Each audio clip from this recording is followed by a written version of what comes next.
Okay, so ito na mo mga ka-Watch and Learn. Titikman na po natin ang ating ginawang dinakdakan. Wow. Wala nang tulog na wala.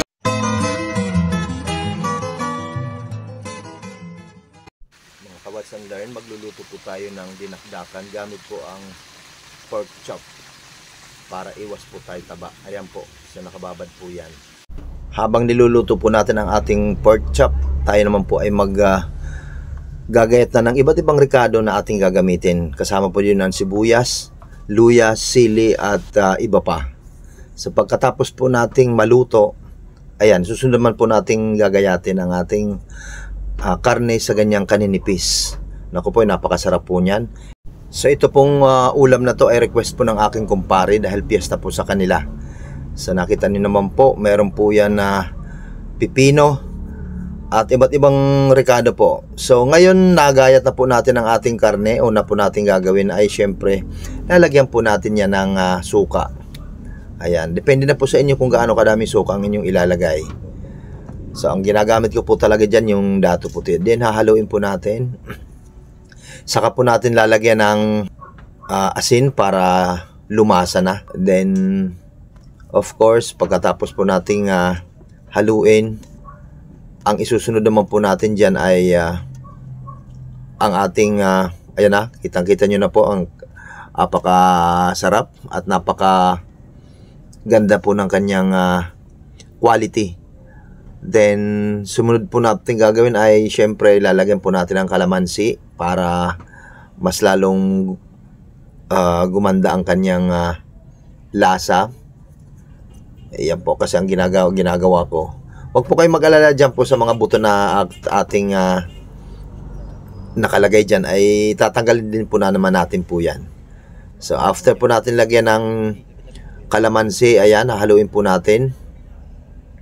So ganyan lang po ang paraan ng ating gagawa ng dinakdakan. Din saka isunod na po natin ang ating pipino.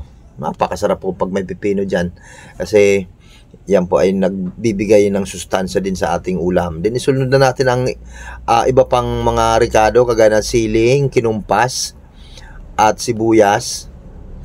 Then yun yung siling pula or siling almoranas. Then pati na po yung luya para ang iyong buhay ay lumigaya. Then pagkatapos po niyan, syempre napakaganda po ng ng quality, tignan niyo, nakakatakam. Then hahaluin lang po natin ng maayos para maghalo po ang mga rekado. Then pagkatapos po niyan ay may ilalagay po tayo diyang pampasarap lalo. Watch and Learn. Nako, yan po ay abang na abang na. Din lagyan natin ng kaunting aji. Kaunti lang po, masyadong marami. Parang lang po mabalanse ang lasa niya at magkaroon ng linamnam. Ayan po ang sinasabi ko sa inyo, nilagyan ko po siya ng mayonnaise. So ang mayonnaise pong nilagay ko ay katamtaman lang. Ayoko kasi ng masyadong marami niyan para hindi naman masyadong maasim kasi nilagyan na po natin ng ng suka at kalamansi. So yan po, malapit na pong maluto yan o magawa. So haluin lang po hanggang sa magpantay na po ang kanyang halo.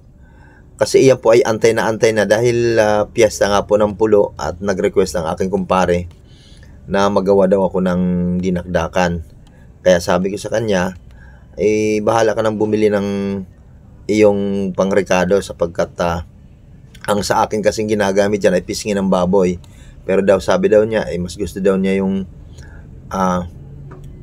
pork chop, ay yun po ang kanyang binili. Pero walang problema naman po yan. Ang mahalaga naman ay karne po ng baboy ang ating gagawin. Pero minsan po, nilalagyan ko rin po yan ng isda. Para mas lalong masarap. So, ayan na po. Titikman na po natin ang ating ginawa. At watch and learn. Kitang-kita nyo naman po, ayun po, napakasarap po. Wow, halagang wala kang masabi dyan. So, titignan natin kung tamang-tama na ang lasa o may dadagdag pa pa tayong timpla.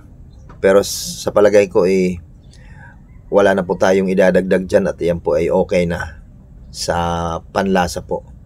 Kaya get ready na po dyan ang Alfonso o di kaya ibang inumin para po sa ating ginawang dinakdakan. Okay, so ito na mo mga ka-Watch and Learn. Titikman na po natin ang ating ginawang dinakdakan. Wow. Wala nang tulog na wala na. Wala nang joke lang nagastos. Hindi mo wala sa pulti mo na nagastos ko doon. Tulong yun. Napakasarap. Ulam. Pulutan. Hmm?